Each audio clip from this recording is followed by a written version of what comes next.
Kita mau nggak mata Tuhan tertuju sama kita? Mau banget saudara ya. Wah, Tuhan melihat, Tuhan tertuju. Bahkan kita mau nggak telinga Tuhan ya tertuju kepada teriakan kita ketika kita meminta tolong. Itu kan tujuan kita mengikut Tuhan. Kita rindu supaya matanya, telinganya itu tertuju kepada kita. Ayat ini berkata, mata Tuhan tertuju kepada orang-orang benar. Tolong digarisbawahi, ternyata mata dan telinga Tuhan tidak tertuju kepada semua orang di dalam hal dia menolong. Hanya kepada orang-orang tertentu. Makanya banyak yang bertanya, Bu, saya kok lihat dia tuh ya kalau berdoa dijawab loh. Bergumul kok dijawab, punya masalah kok dijawab, saya ini kok enggak.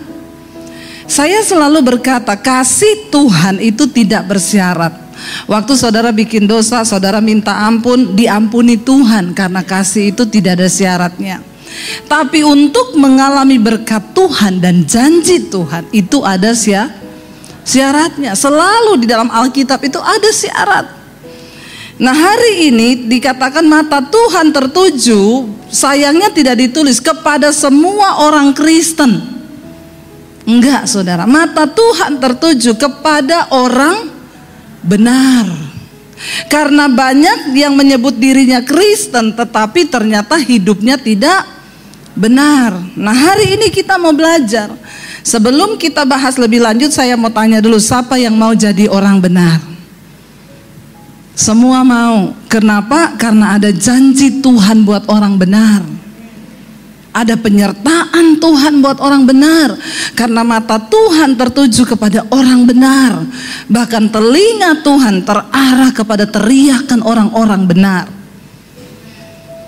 Mazmur 92 ayat 12 sampai ayat 15 kita akan baca. Ini ya syarat menjadi orang-orang benar di sini ada, kita akan baca. Mazmur 92 ayat 12 sampai ayat yang ke-15. Iya. Kita baca bersama, 1, 2, 3. Orang benar akan bertunas seperti pohon korma, akan tumbuh subur seperti pohon aras di Libanon.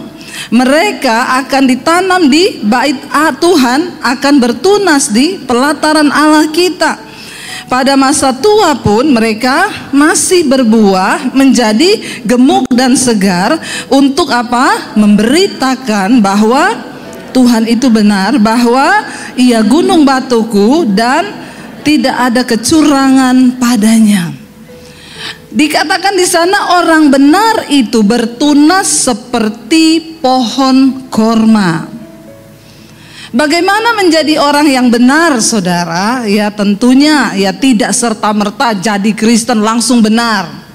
Enggak, makanya Yesus bilang bukan setiap orang yang berseru padaku Tuhan, Tuhan yang akan masuk di dalam kerajaan sorga.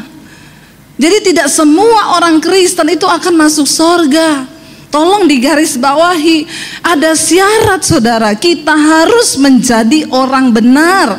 Di sana dikatakan orang benar itu bertunas seperti pohon korma. Kita akan belajar bersama tentang kenapa Alkitab berkata pohon korma. Saudara, pohon korma ini sebuah pohon yang luar biasa, makanya sampai Alkitab mencatat, ya tidak ditulis di Alkitab pohon manggaku ini, nggak ada, atau bertunas seperti pohon langsat, nggak ada. Kenapa pohon korma? Ada apa dengan korma, saudara? Saudara sudah pernah makan buah korma? Sudah ya. Di Palu ada pohon korma? Ada, Pak Yo tanam hidup. Ya Pak Yo ya. Hidup, tapi di Indonesia juga banyak yang tanam tidak bisa berbuah. Di Indonesia banyak yang tanam pohon korma tapi nggak bisa berbuah. Sama dengan zaitun. Ya, minyak zaitun ditanam di Indonesia. Teman saya sekeliling pekarangan hotelnya semua pohon zaitun sampai gede-gede tapi tidak bisa berbuah. Jadi memang ini pohon pilihan. Dia nggak sembarang bisa.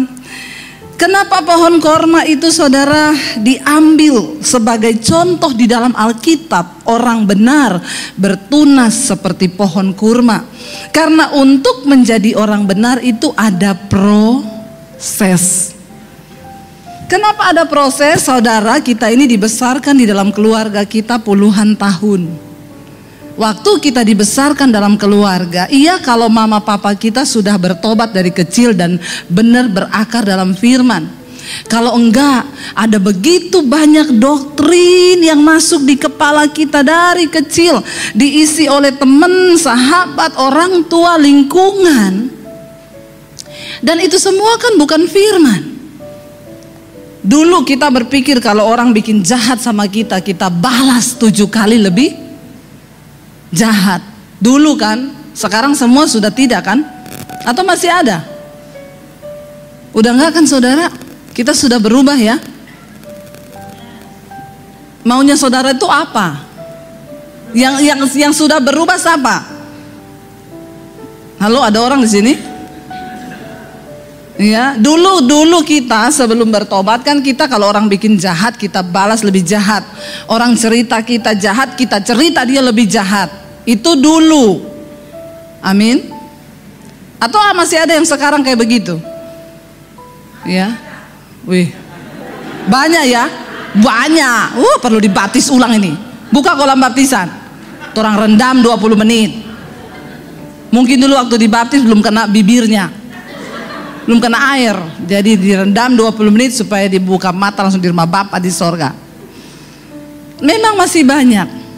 Nah makanya kita sekarang mau belajar. Saudara, kalau kita beribadah dengar firman, bilang Tuhan buka mata hatiku supaya aku mengerti, supaya aku berubah. Karena berkat Tuhan itu hanya mengikuti orang benar. Masa kita mau hidup gini-gini terus saudara? Ada perubahan dong di dalam hidup kita. Kenapa pohon korma tercatat di dalam Alkitab saudara? Tentu pohon ini unik dan harus kita contohi. Yang pertama, pohon korma ini pohon pilihan. Dia ditanam di satu daerah dan keadaan yang tidak mudah. Di tanah yang kering, berbatu, di padang gurun. Hanya orang-orang yang berani hidup dan melewati padang gurun yang akan menjadi orang pilihan Tuhan. Kenapa hanya sedikit orang yang bisa dipilih Tuhan dan diberkati Tuhan? Karena tidak semua orang Kristen mau melewati padang gurun. Amin. Kita semua pengennya enak, pengennya semua serba instan, pengennya semua serba Tuhan tolong, ada masalah hari ini, pengennya besok dijawab Tuhan. Manusia semua pengen berada di tempat yang nyaman, tidak dipungkiri. Tetapi kenapa pohon kurma menjadi unik? Ini adalah salah satu pohon yang bisa hidup di tempat yang tidak semestinya. Kalau kita tanam tanaman atau pohon atau apapun, kita jaga supaya kadar air di tanahnya itu selalu cukup supaya dia tidak mati. Beda dengan pohon kurma.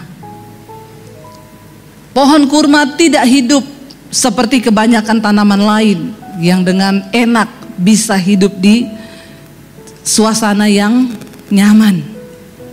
Kalau saudara cuma jadi orang Kristen yang mau tinggal dalam keadaan yang nyaman, maaf, kayaknya engkau tidak bisa menjadi orang benar.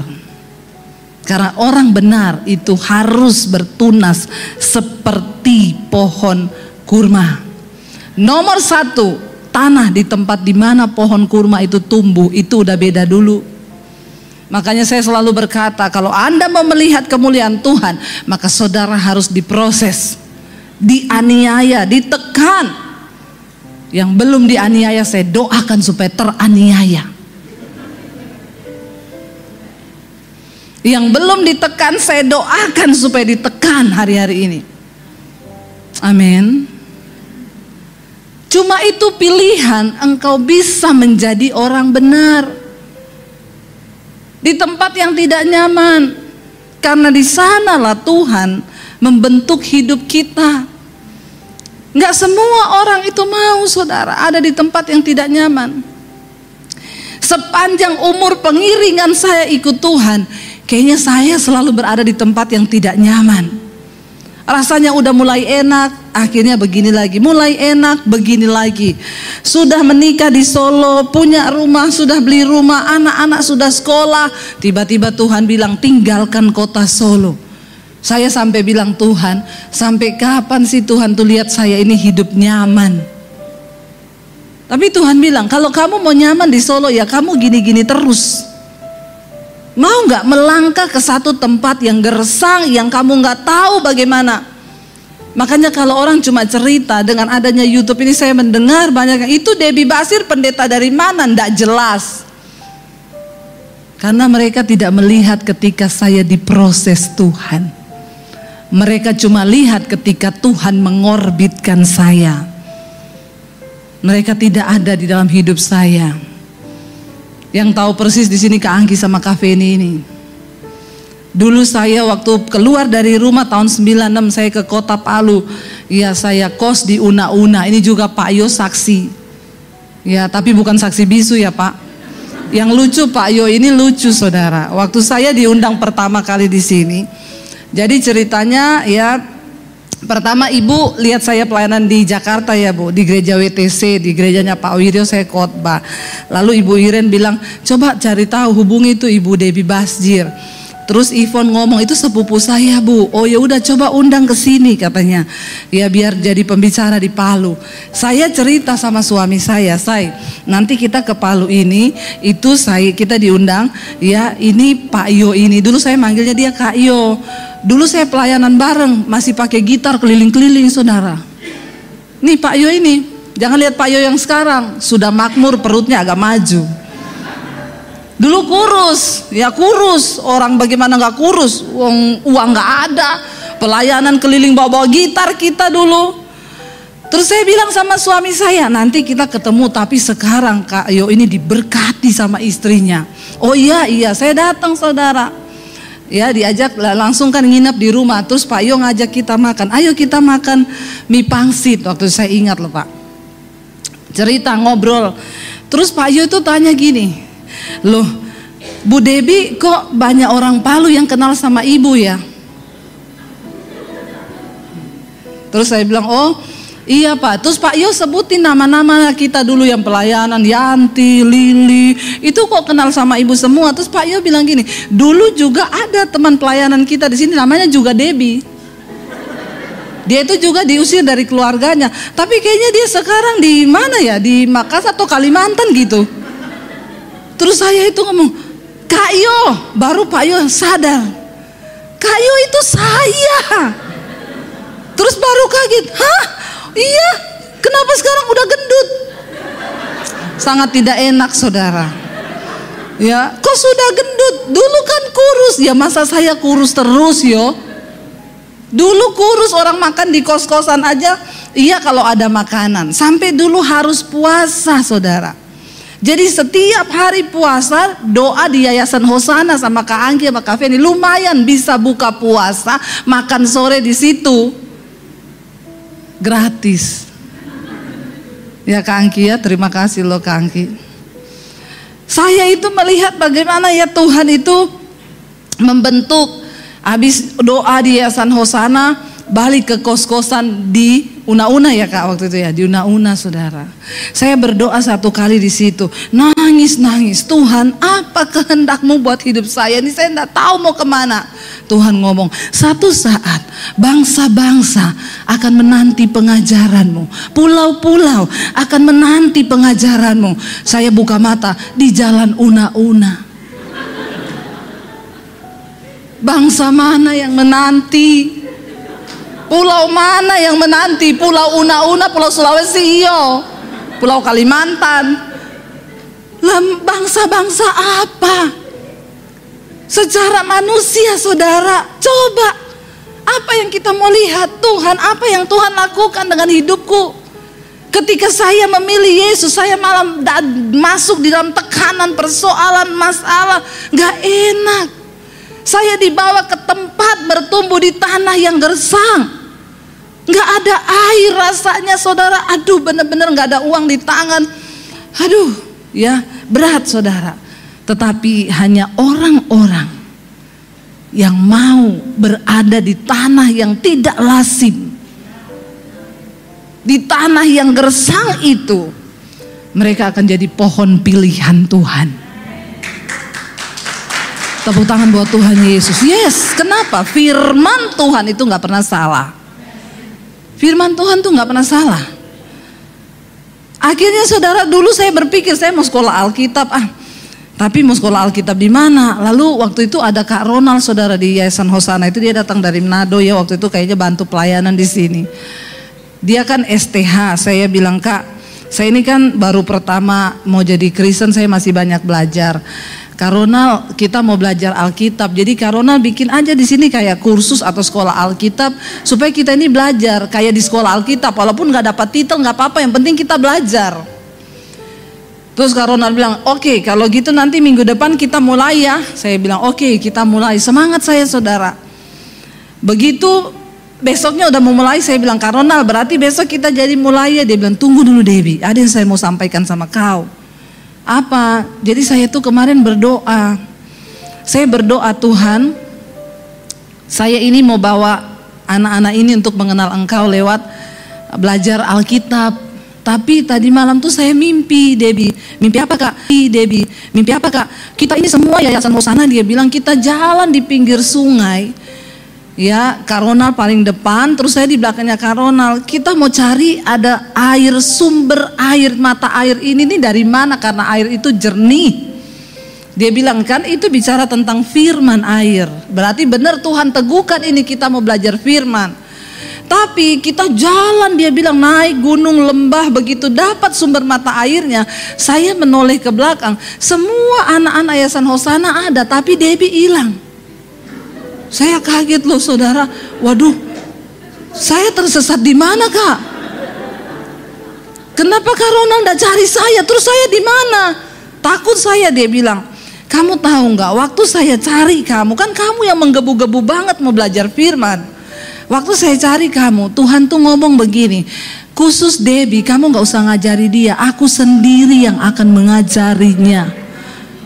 Saya takut saudara, waktu saudara amin, amin, yes, yes, yes. Saya nih yang jadi takut.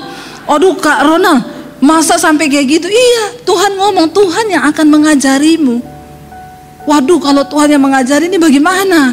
Dari situ akhirnya saya masuk dalam proses demi proses saudara. Dibawa di tanah yang kering dan gersang. Kalau saudara mau jadi orang benar, jangan selalu suka keadaan yang nyaman. Kalau engkau hari ini sedang tidak nyaman, puji Tuhan, haleluya 12 kali. Amin. Asal saudara hidup benar loh, jangan cari-cari masalah loh. Iya, lain cerita kalau saudara cari masalah lalu nggak nyaman, ya itu urusanmu sendiri. Tapi kalau saudara lagi di dalam keadaan yang tidak nyaman, puji Tuhan, tangkap sesuatu yang dari Tuhan hari-hari ini. Kalau saudara yang hari ini lagi nyaman, saya doakan supaya tidak nyaman. Bilang amin. Aminnya kayaknya terpaksa gitu ya. Amin, yes saudara ya. Yang pertama, pohon korma itu tumbuhnya nggak lazim, tidak seperti pohon-pohon yang lain. Makanya dia menjadi pohon yang diambil contoh dalam Alkitab. Yang kedua saudara, pohon korma itu berakar di masa yang sulit. Ya, korma itu tumbuh di daerah Timur Tengah. Waktu dia ditaruh bijinya saudara, ya itu dia ditumpuk pakai batu besar. Supaya tujuannya apa? Biar tunasnya ini nggak langsung naik ke atas. Jadi karena dia mau bertumbuh ke atas terhalang, akarnya itu yang tumbuh ke bawah. Orang Kristen sukanya langsung tumbuh ke atas. Biar pengen cari nama, cepet terkenal, biar orang cepet tahu. Saya pelayanan di satu gereja di Jakarta, dia bilang, Bu Debbie, saya ini sebenarnya sudah MTH. Oh iya Pak, iya, tapi saya di gereja sini tidak dikasih kesempatan khotbah Bu, jadi jam terbang saya sedikit. Nah Ibu Debbie bisa terkenal kan karena jam terbangnya sudah banyak. Saya bilang, Bapak mau jadi pendeta atau jadi pilot? Kenapa Bapak nggak sekolah penerbangan Pak? Supaya jam terbangnya tinggi. Makanya orang bilang kalau bicara jangan terlalu tinggi, nanti tabrakan sama pesawat bibir.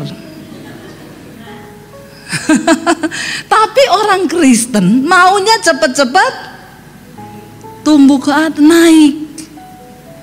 Nggak bisa. Kalau saudara mau jadi orang benar, buang itu semua. Jangan kepengen langsung dilihat manusia. Jangan kepengen langsung disanjung manusia. Biarkan Tuhan yang menyanjung kita, biarkan Tuhan yang memuji kita. Karena Alkitab berkata bukan orang yang memuji diri yang tahan uji, tapi orang yang dipuji Tuhan. Enggak penting pujian manusia, sudah enggak penting. Kenapa? Manusia di depanmu dia puji, di belakang langsung tapi di depan luar biasa dahsyat. Makanya saya sekarang belajar, nggak usah terlalu minta mau dihargai, mau dihormati, nggak usah. Ngapain kita nih minta penghormatan manusia? Kita nggak berkenan sama Tuhan. Tapi ketika kita cari penghormatan Tuhan, ya maka kita ini berkenan di hadapan Tuhan. Saya baca status kemarin seseorang di Facebook. Gara-gara Natal kemarin saya omongin aja di sini, nggak apa-apa saudara. Natal Bamak bikin hilang damai sejahtera. Orang mau duduk di kursi depan, diusir suruh pindah ke belakang. Katanya itu untuk pendeta. Kalau gitu biar dihormati, jadilah pendeta kau, supaya kau dihormati. Please saudara ya. Ayo kita mengerti, banyak orang Kristen aneh. Semua itu sudah diatur di Alkitab. Ya makanya kita ini nggak usah cari penghormatan manusia. Kenapa banyak orang berantem, banyak orang kecewa? Karena cari dihormati. Nggak penting penghormatan manusia, yang penting Tuhan yang puji kita. Saat engkau merendahkan diri, Tuhan yang akan meninggikan. Ya nggak usah sombong saudara. Mari kita belajar jadi orang yang biar Tuhan yang puji kita. Kita belajar saudara. Bukan karena kayanya, bukan karena terhormatnya. Ya Tuhan itu suka. Nah tapi saudara, manusia rata-rata kita ini pengen langsung tumbuh ke atas. Kenapa pohon korma dijadikan contoh? Ditekan pakai batu besar supaya tidak bisa tumbuh ke atas. Dia tumbuh ke bawah, berakar untuk apa? Cari sumber air. Ketika saya diproses Tuhan bertahun-tahun, puluhan tahun, tidak ada yang kenal siapa Debbie Basir itu siapa. Tidak ada yang tahu. Tapi waktu Tuhan mengangkat saya, orang bicara, siapa itu Debbie Basir? Cuma top gara-gara YouTube. Orang dari mana? Karena mereka tidak lihat ketika saya proses berakar ke bawah.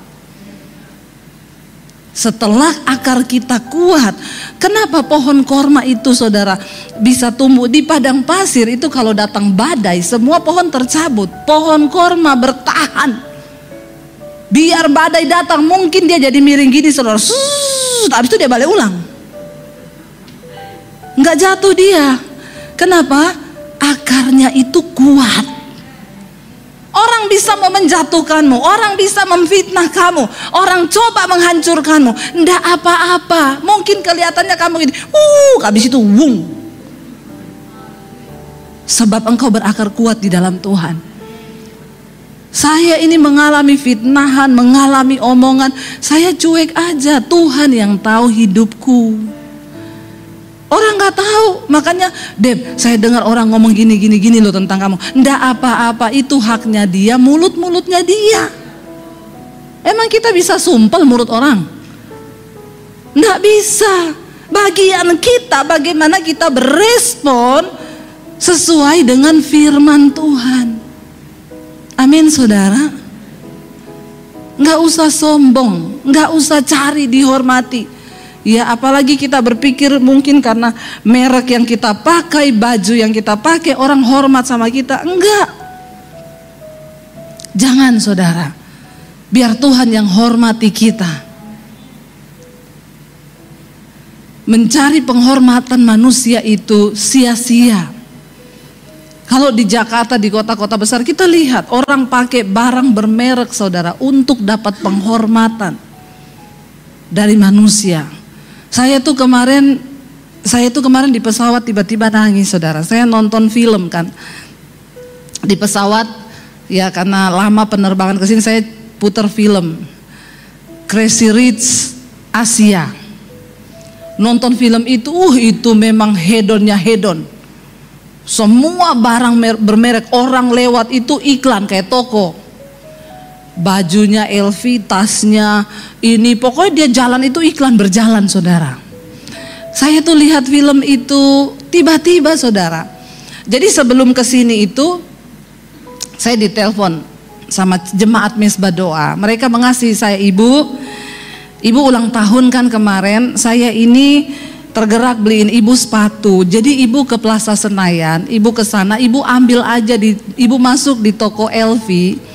Ibu ambil sepatu, saya sudah titip di situ. Nomor 40, ibu coba, cocok, ibu bawa pulang. Nanti ibu ketemu sama mbaknya namanya ini. Saya datanglah ke LV, saudara, di Plaza Senayan, ya. Agak gugup juga, saya bilang sama suami sama anak-anak saya, aduh masuk di LV itu, tampang saya begini lagi.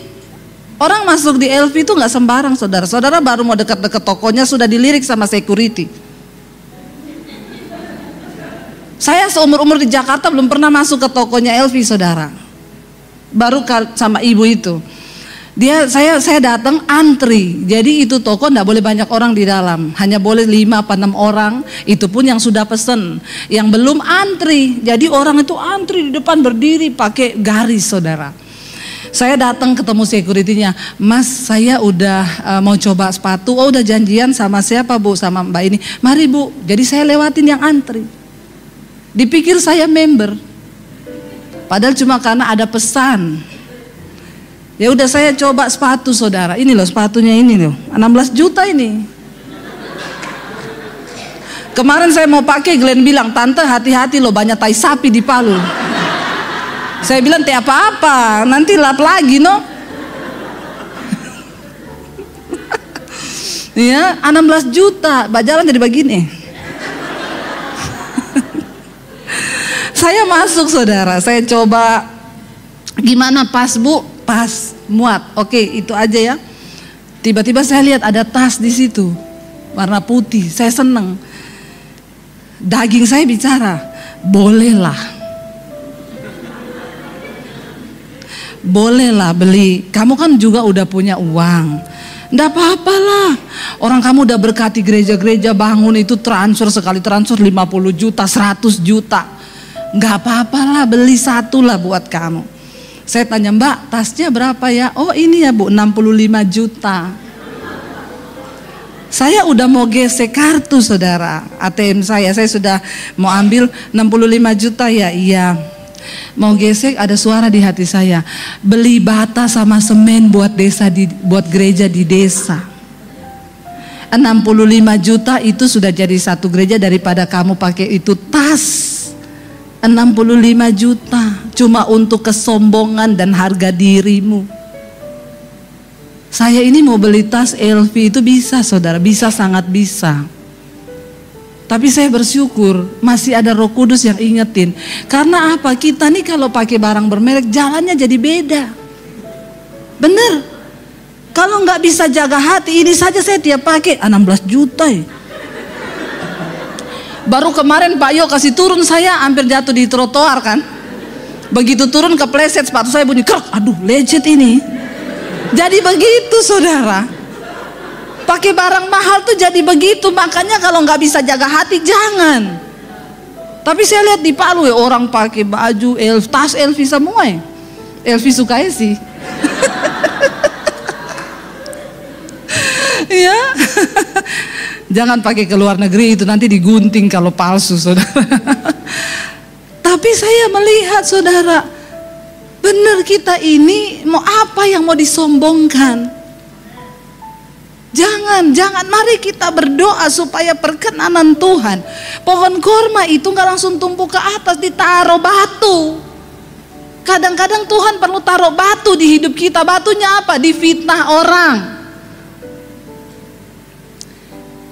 Saya pelayaran sama suami ke Amerika, udah bangga banget kita. Mau sombong kan? Bangga, kenapa? Dikasih kelas bisnis kelas Qatar.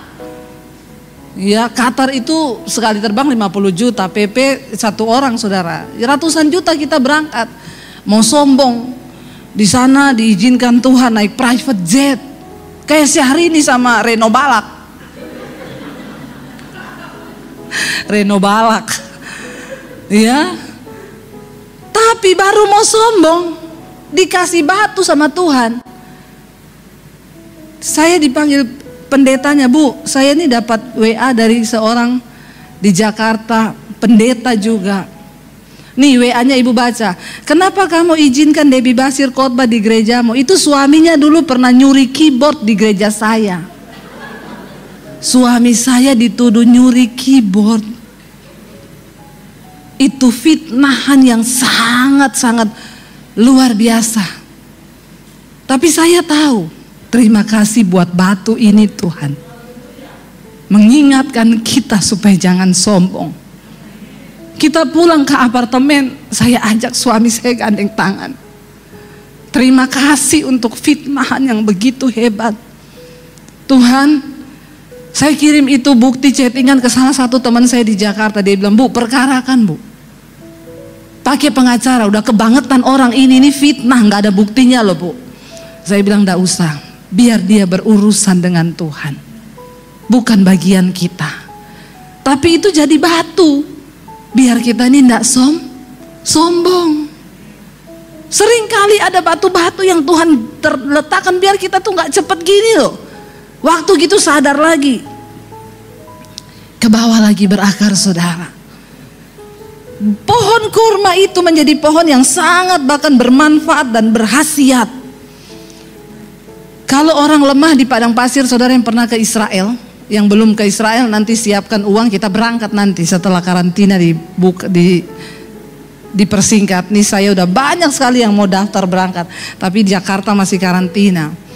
Kita kalau ke Israel itu kita ambil kurma kalau sarapan pagi, ya dia punya guide bilang bawa kurma ya taruh di plastik, bawa di tas. Kenapa? Kalau di jalan pusing, kurang air atau tiba-tiba energinya berkurang, makan satu kurma akan bikin tambah bersemangat.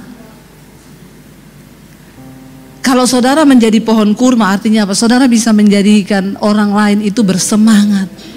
Hidupmu akan berdampak bagi banyak orang. Jangan sampai orang lagi bersemangat lihat saudara langsung hilang semangatnya.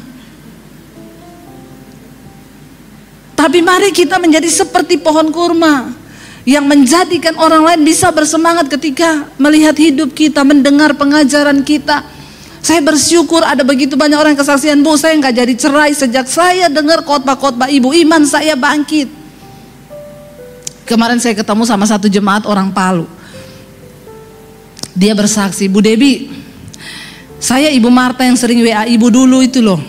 Dalam hati saya, oh ini tuh Ibu Marta itu yang WA saya terus. Tiap hari dia WA saya saudara. Bu, anak saya kerasukan Bu, bagaimana ini Bu? Saya bilang, Ibu saya enggak bisa tolong Ibu ya, Ibu cari Tuhan. Jangan cari saya jauh. Ibu bangkitkan iman Ibu, layani anakmu yang kerasukan. Nanti malam dia WA lagi, Bu ini anak saya gini-gini. Ibu cari Tuhan. Saya pelayanan di Solo, dia telepon, Bu jadi saya mesti bagaimana? Cari Tuhan, jangan cari saya Bu. Ibu orang terdekat dengan anak ibu, ibulah yang bisa melayani dia. Karena orang kerasukan tuh bolak-balik lagi. Kalau dia belum ini datang lagi setannya, malah ajak 7 roh yang lebih jahat. Jadi ibu harus bangkitkan iman ibu.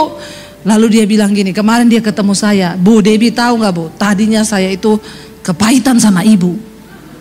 Terus saya bilang, Ibu pikir cuma ibu? Saya juga kepahitan sama ibu. Sasadiki batel. Bu saya ingat ibu pernah yang sangat memberkati saya ketika ada suami istri minta didoakan anaknya mau balik ke Amerika, suruh ibu tumpang tangan. Dia bilang, saya ingat ibu ngomong, Bapak Ibu saya tidak akan tumpang tangan sama anak Bapak Ibu. Bapak Ibu lah yang harus tumpangkan tangan ke anakmu, bukan saya. Dia bilang, saya ingat itu Bu, di situ iman saya bangkit. Oh berarti saya yang harus memang layani anak saya. Dia bangkit, dia perkatakan, iblis, engkau tidak bisa mengintimidasiku. Aku telah dibeli oleh darah Yesus. Masa laluku, semua dosa-dosaku sudah diampuni di atas kayu salib. Karena firman Tuhan berkata begini-begini. Dia baca Alkitab, lancar saudara. Akhirnya iblisnya kelepek-kelepek saudara. Cuma dilawan dengan firman. Lalu akhirnya ketika dia berperang, dalam nama Yesus aku bakar engkau. Roh yang bukan dari Tuhan. Menggelepak-gelepar anaknya, akhirnya pingsan. Habis itu anaknya sadar. Dan sampai hari ini tidak pernah kerasukan lagi. Saudara, kita semua diberi kuasa oleh Tuhan, ya, untuk kita ini menjadi orang-orang yang dipakai Tuhan. Lalu saudara, Alkitab berkata pohon kurma itu dia kuat, tidak gampang jatuh, tidak gampang. Dan bukan cuma itu, makanya ayatnya tadi berkata, walaupun engkau sudah sampai tua, engkau tetap berbuah untuk menceritakan tentang perbuatan Tuhan yang ajaib. Saya bilang, ibu, kalau saya yang doakan anak ibu, ibu kan gak bisa cerita tentang perbuatan Tuhan yang ajaib. Tapi sekarang saya dengar kesaksian ibu, betapa dia memuji Tuhan karena dia ngalami sendiri. Dia alami Tuhan sendiri, dia lihat kuasa Tuhan sendiri, dia berperang sendiri. Kalau saya yang doakan, ibu akan ngomong, ih didoakan Bu Debbie, mana Tuhannya?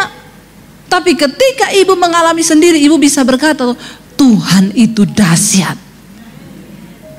Bukan hanya pendeta yang diberi kuasa, Bu, tapi ibu ketika engkau mau jadi orang benar, Tuhan berikan engkau kuasa untuk berdampak.